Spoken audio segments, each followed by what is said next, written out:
I'm joining you all from Gadigal land today. Can I just confirm that you can see my PowerPoint?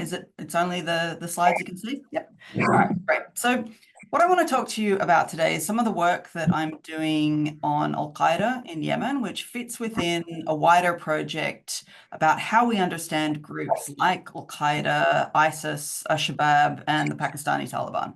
And the ways that our understanding of these groups that emerges from the terrorism studies literature is often pretty wildly out of step with how people in Yemen, in Iraq, in Somalia, and Pakistan talk about these groups.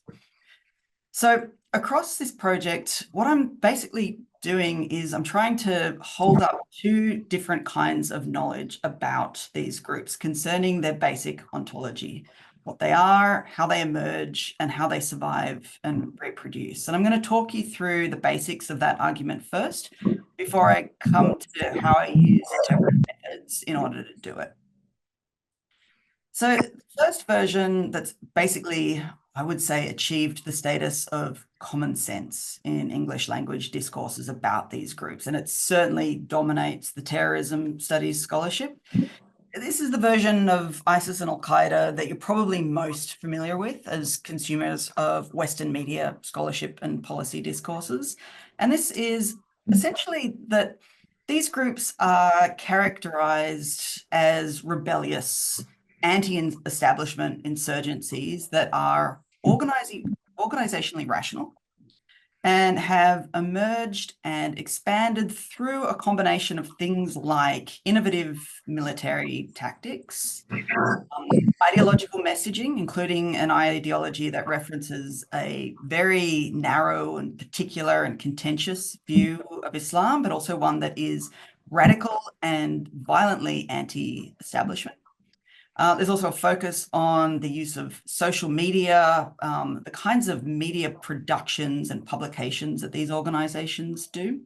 And then there's also a very strong focus on their ability to perform basic bureaucratic administrative functions of the kind that are necessary to manage an insurgency's human, economic, political, social resources, all while being able to maintain enough secrecy to protect the insurgency from at least immediate annihilation. And within this, we see a really strong emphasis on the group's internal paper trails. So in other words, as this quote on the slide by Forrest suggests, these organizations in this sort of common sense, English language, Western, if you like, version of the group that I'm sort of sketching out now, they're not only legible organizations, but they're coherent and organizationally rational enough for us to be able to pin them down, target them, and eliminate them, or at least substantially undermine them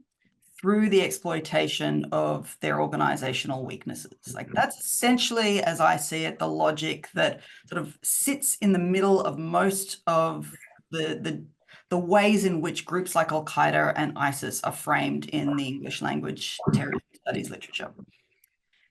And then there's this other version, which I'll talk you through the cartoons that I've got in a little while, but you can probably see that they're presenting a very different sense of what this group, al-Qaeda or ISIS, really is. And I would argue that this view constitutes a common sense view among many people who live in the places that are most affected by these groups and which essentially see al-Qaeda or ISIS, if you like. I'm going to mainly focus on al-Qaeda today. They essentially see it as at least partly an offshoot of state power and maybe even an inevitable offshoot of state power. So this is a view that essentially sees al-Qaeda as being a political game, something that is politically useful to elites, to incumbent elites. It's seen as an outcrop of elite factional politics, and it's also seen as sort of a relatively mundane offshoot of this state power. Very importantly, it is seen as an enforcer of state or elite power. They're seen as being kind of symbiotic. They reproduce through and alongside state actors. So basically they're seen as tools that can be used to achieve various political or tactical goals by political elites. Now, it's really important to emphasize that this view does not preclude the possibility that these states and these groups are violently confronting one another. Those two things can happen at the same time. It's very important to emphasize at the outset here. But these sort of more local or experiential discourses, if you like, tend to frame terrorist groups as tools that state elites may use, at least at times, not always, but sometimes, not to challenge the established order, but to help to maintain it. And that's a point worth repeating.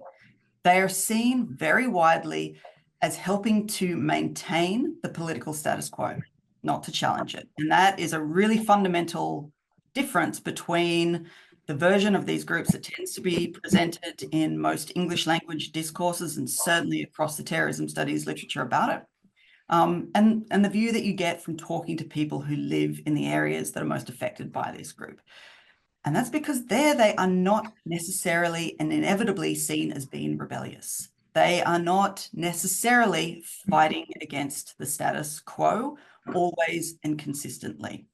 I'll come to this sort of difference between the always and consistency, the way that they're seen as being able to fulfill or practice multiple different sort of modes at once. So what this gets us to, though, is that rather than being seen to have emerged and to exclusively reproduce through a combination of, being able to recruit through grassroots support networks and through their own robust organizational structures, again, being the argument that is typically made by experts writing in English, they're seen as having also needed state power in some form to get them to where they are. So to give you a little bit more of an idea, I'll flesh this out with some of the interviews that I've done.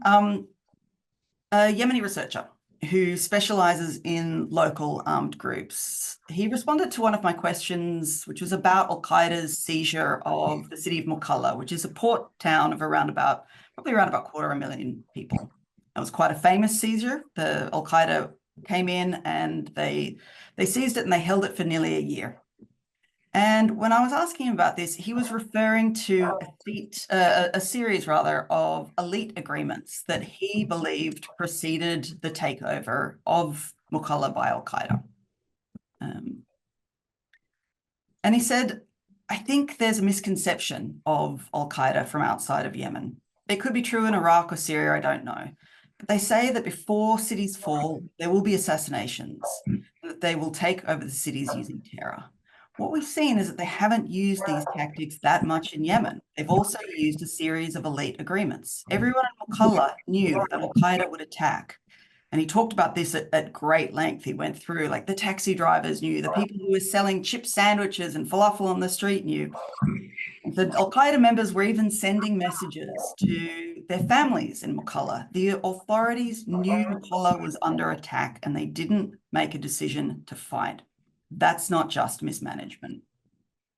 So you can see here in the cartoon, this one isn't specifically about Mukalla, but you've got 3 doors being open, or 2 doors open, 1 door about to be opened, each one of them labeled with a different city in Yemen that has experienced a takeover or near takeover by al-Qaeda, the first one being Abyan, then you've got Rida and Dhamar. And you've got the security guy. This is a Nidam, which means the system, the state power, with the keys, walking along and just sort of opening prison doors to let people in. And this is a very, very widely understood practice within Yemen, that when things tend to heat up politically, it often correlates with a high level al-Qaeda detainees escaping. And I put that in quotation marks because, or in scare quotes, because that is how it is presented within Yemen, and not for nothing. There is also very strong evidence of elite collusion in many of those breakouts. I'll just read you a few more because they're quite indicative of this view that I'm trying to get to. One researcher told me every power in Yemen uses al-Qaeda to increase their own power. It's not a group that plays by itself. Another said, we can't deny that the ideology exists in Yemen, but al-Qaeda is also a tool to advance the political agenda of the ruling elite. So we have many versions of al-Qaeda in Yemen. And another one wrote in one of the biggest, most widely distributed newspapers in the country, al-Ayyam. He said, the phenomenon of al-Qaeda is gelatinous in form and content and is nothing more than a political card used from time to time by international, regional, and local parties. And then here's my favorite one. A colleague at a conference, a Yemeni politics conference, said to me after I'd sort of made my presentation on similar things that I'm talking to you about today, he came up to me on afterwards and he said, he gave me some details of the nature of collaboration that he saw between al-Qaeda and various state authorities, both within Yemen and externally. And he laughed and he said, it's easier to tell a kid that Santa Claus isn't real than to get foreigners to see what al-Qaeda in Yemen really is. So, and to give you just the detail on this rather gruesome little cartoon here, this is by a Yemeni cartoonist, and you can see General Ali Mohsen, who went on to be the vice president of the country until fairly recently, and he's widely believed to have been one of the key nodes within the regime that facilitated al-Qaeda throughout the years. And as you can see here, he is stitching together an ISIS, or actually an al-Qaeda fighter. So I would say the ontology of al-Qaeda that underpins these kinds of statements and Yemeni discourses about them more broadly, it doesn't usually dismiss the tangible elements of groups like al-Qaeda. Very similar things are said about ISIS in Yemen, by the way, but I'm really focusing on al-Qaeda here for the moment. But at the same time, while it doesn't dismiss, the organizational sophistication or its more tangible elements that sort of Western discourses are trying to pick up on, like, its bureaucratic structures, its ideology, its messaging, it's also a lot more, I would say, ambivalent about the degree to which these things combine to form a legible whole. So they tend to frame al-Qaeda as being this sort of fluid, messy, multiple entity. It may contain rational and legible aspects, but it's not wholly defined by them. And so, I mean, if you stretch that logic further, you might sort of argue that presumably it can't be wholly destroyed through them either. By this logic, al-Qaeda, and particularly al-Qaeda in the Arabian Peninsula, which is the branch that is active in Yemen, I should say it's still the most active branch of al-Qaeda in the world, and it has been for quite some time. So this group, it's not seen as a consistent entity. It's not seen solely as an independent terrorist organization, but it's also not just seen as a simple proxy of powerful actors or a case of simple state sponsorship of a terrorist group. It's like it's both at the same time. And the real emphasis is the way that this group evolves through and alongside state power. So to many Yemenis, there are al-Qa'id, which is the plural for al-Qaedas. There are al-Qaedas plural. And these al-Qaedas can and do contradict and oppose one another. And I've collected lots of stories about the al-Qaeda acting as though it's a violent challenger to and a supporter of the Yemeni state apparatus.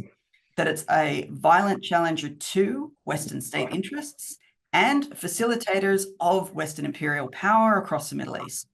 That it's acting as an agent of one particular local elite and as an agent of that particular local elite's rival. As an aside, I'm doing some sort of similar fieldwork in Iraq at the moment, and I'm finding very, very similar things when I look at how ISIS is understood by Iraqis. Very, very similar understanding of the way that the group emerged in and along or alongside and through state. So, in other words, the way that I was seeing these contradictions and the way that, al-Qaeda could be seen sort of almost in the same breath as being, fighting the state and supporting the state, being aligned with this local elite and that local elite's rival. The more I tried to understand the details of what al-Qaeda was as an entity, the more I felt that this was slipping away from me. which is probably a good time to take you backstage a little more in the research process, because I think that some of the challenges that I find with approaching this are probably some things that others doing interpretivist research would identify with. So my work's essentially concerned with researching things that are messy, things that are contradictory or incoherent, secret, and often unsubstantiable. John Law uses the term mess to describe the social world, and he argues that the inconsistency, contradiction, and multiplicity that we can sometimes find is not necessarily the product of us having poor research methodologies, because it's actually integral, he's arguing, to how the social world holds together and functions. And I think that much of our training in the social sciences teaches us that if something can't be triangulated to a reasonable degree, we should discard it as being unreliable. But John Law argues that because messiness is integral to how the world actually works, you can't just strip it away from your research findings without artificially imposing clarity on it. So he's essentially questioning then whether the pressure on researchers to produce unambiguous findings that in turn can be used to support actionable outcomes, that can be instrumentalized, it's requiring researchers to implicitly sacrifice the messy kinds of data that we sometimes find that would seem to contradict tidier or perhaps more rationally intuitive findings. So in this project, I have very explicitly decided not to discard these messier or contradictory findings, but instead to drill down on them. And so what I'm doing is I'm trying to look beyond the specific data points, the specific organizational structures that are presented in Yemeni discourses about al-Qa'ida, to try to see instead the perceived power relations that are holding it together. So in other words, I guess I'm trying to take a step back to see the meanings that get assigned to a group like al-Qa'ida and what those meanings do. And I'll come back to that soon. But just keeping for a minute with the challenges that this kind of a methodology uses. Some of the things that I'm researching here are secret or illegal, and they're certainly highly sensitive. I mean, I'm essentially looking at the potential collusion of key counter-terrorist partners with the terrorist groups that are violently challenging them. And I cannot prove, and neither do I really wish to be able to prove, that certain elites either are or are not, were or were not, sometimes willing to facilitate or turn a blind eye to al-Qa'ida or ISIS or whoever. That's not my job. My job is not to be able to prove that certain illicit activities were going on. The intelligence agencies can do that. That's not my interest. At one level, what I'm really trying to demonstrate in this project is that these claims constitute very widespread articulations of how these groups are understood by Yemen, and that they are so widespread that they represent a form of common sense knowledge. So a critic might then say, so what? So what if lots of people believe something that you're saying might not even be true, or that at least you're saying you're not even going to try to definitively prove? And I'm still inhabiting my critic here. You haven't even taken this from a representative sample of Yemenis. So to the first point, I'd say that I want to understand the impact of empirical details that can't be definitively proven or disproven, because I think they still matter. And I'll talk about that. I'll talk about why I think that's the case soon. But to that imagined, but also very real critic, I'd say, yes, absolutely. This raises a potential problem. What if I am unintentionally taking the views of a group of people to be more representative than they really are? Like, what if I'm writing from within an echo chamber? Now, that, of course, that's probably an issue that we all face in different ways. And that can be a lot harder to ascertain. Like, how do you know when a certain discourse or belief about the world is really dominant when you can't survey a representative sample of population? Like, where does not being able to pin these things down definitively leave me? So that's what I want to talk about now, like what you do when your interviews or your data seem impossible to prove one way or another, and where people are telling you things that are contradictory in their own terms. When people are telling you things that might make sense in one way, but then when combined are mutually exclusive or maybe even impossible. To give you an example, that al-Qa'ida was supported by Ali Abdullah Saleh. Al-Qa'ida was supported by his successor, Abdurrahman Mansur Hadi. Al-Qa'ida was supported by their main rival, Ali Mohsen. Al-Qa'ida is supported by the Houthis. Al-Qa'ida is supported by America. Al-Qa'ida is Saudi. Al-Qa'ida is Iran. All of these things that I hear when I talk to Yemenis and read, go through social media about this subject. So this raises a few possibilities. One of them is maybe you've not read enough. You've not searched widely enough. Maybe you've not done enough interviews, or maybe the people who you've interviewed just aren't really all that knowledgeable about your subject, right? Maybe you really have been interviewing a bunch of conspiracy theorists who don't know what they're talking about. Maybe you've not done a good enough job of understanding what it is that people are trying to tell you. Maybe you missed or you lack the information needed to process what they're trying to tell you. Like, are you missing something as a researcher? So all of these things could be partly or entirely the case, but maybe there's something else going on here as well. And coming back to John Law's point, maybe the thing itself is contradictory. Maybe it has different faces. Maybe the fact that people believe different things about it helps to bring different realities into being. So this is a dilemma, because maybe by hiding your data and trying to make your subject hold still in the middle so you can describe it in terms that are at least internally consistent, what you're actually doing is imposing your expectations onto your findings. Your expectations being an expectation that there is an internally consistent reality underneath there to uncover, if only we have the proper methodologies to do that work. And again, like, this is tricky because sometimes messy and inconsistent findings absolutely do indicate that you need to do more work, that you need to interview more people, you need to interview better people, people who are better informed, you need to do more reading. So how can we ever know which is which? Well, I mean, the obvious answer is that we can try and gather more data, but then, when is enough enough? Who knows? I have no idea. I sort of followed Jennifer Milliken on this point, and I think that you can get a sense that it's enough when you start adding more sources, more interviews, speaking to more people, and your list of, it doesn't change the list of theoretical categories that you've already generated. You're not starting to get responses that sit widely outside of what you're anticipating that you might find. So again, where does that leave us? Where does that leave me? Like, how do I know? How do we know? What do I actually know here? What can I prove? I think all I really know is that there are these suspicions that are widely held, and that these suspicions do work, and that ignoring these suspicions or these allegations also do work.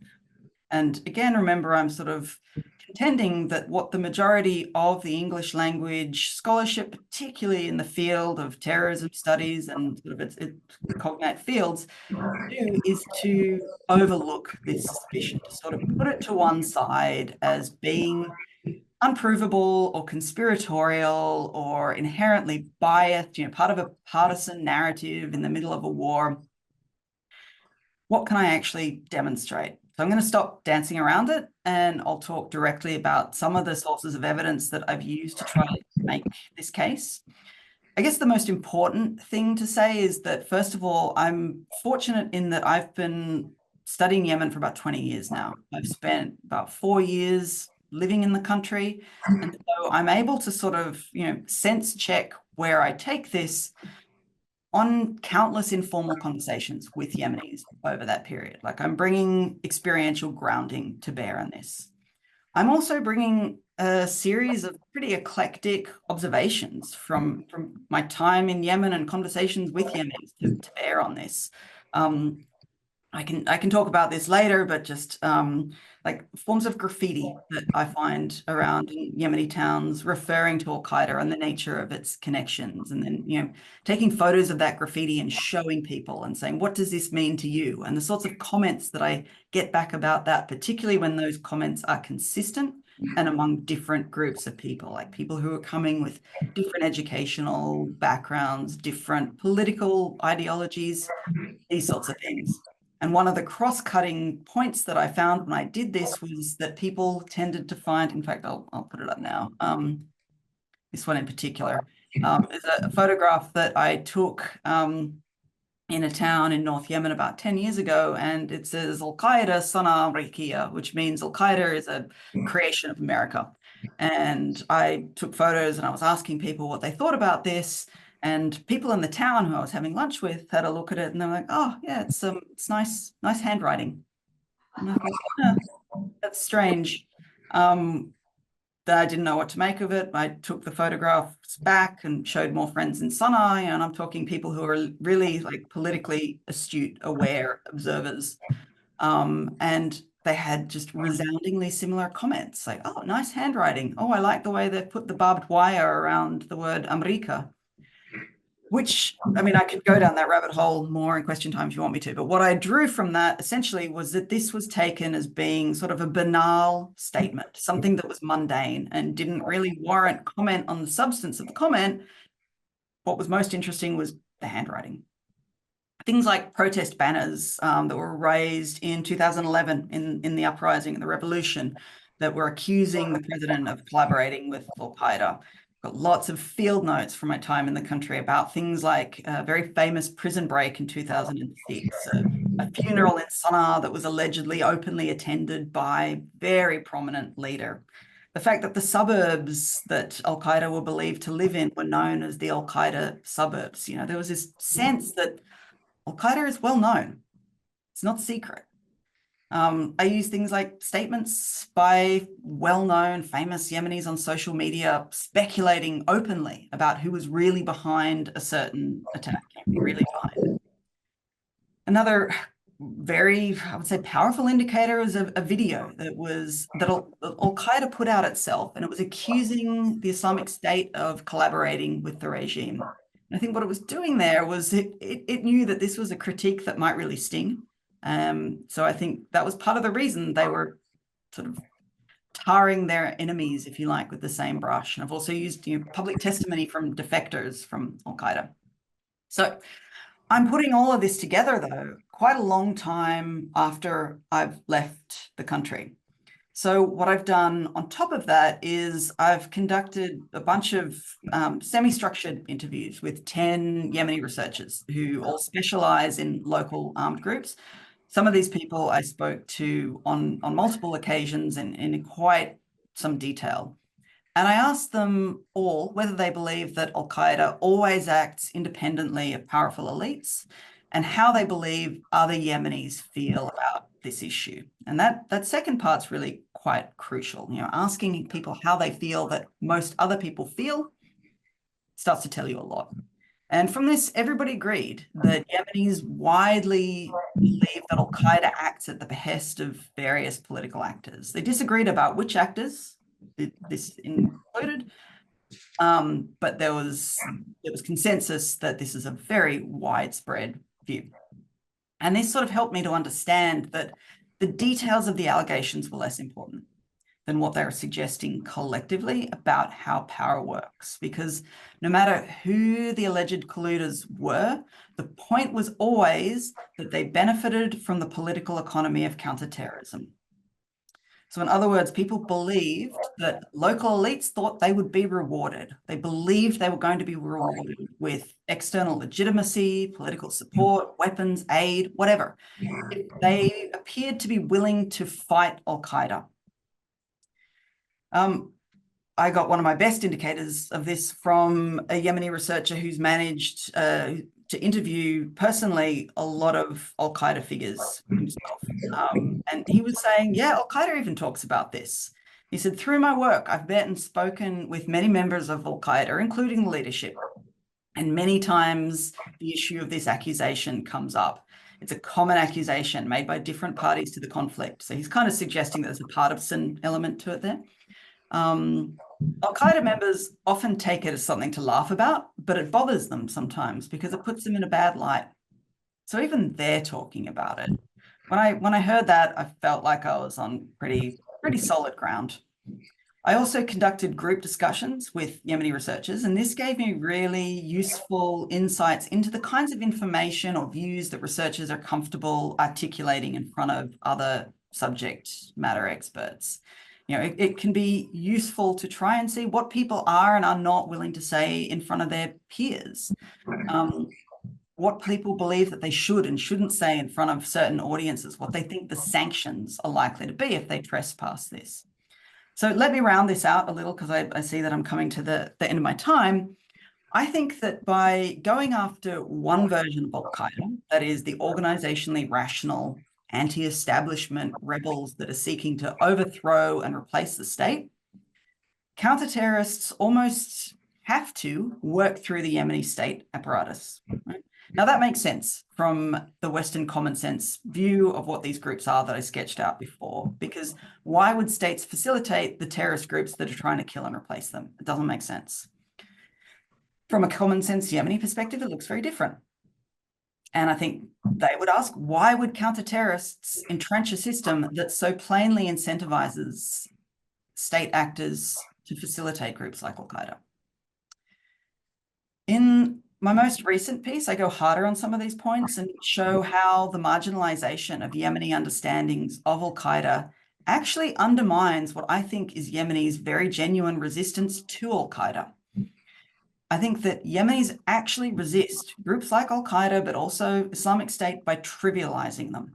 And they trivialize them as being these relatively mundane expressions of violent elite competition.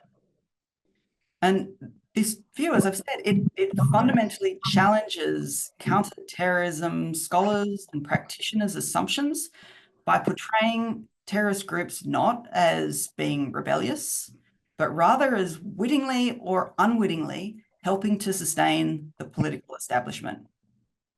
So, in other words, rather than confronting al-Qaeda or Islamic State directly, many Yemenis are basically denying that either group is really much more than an extension of oppressive power.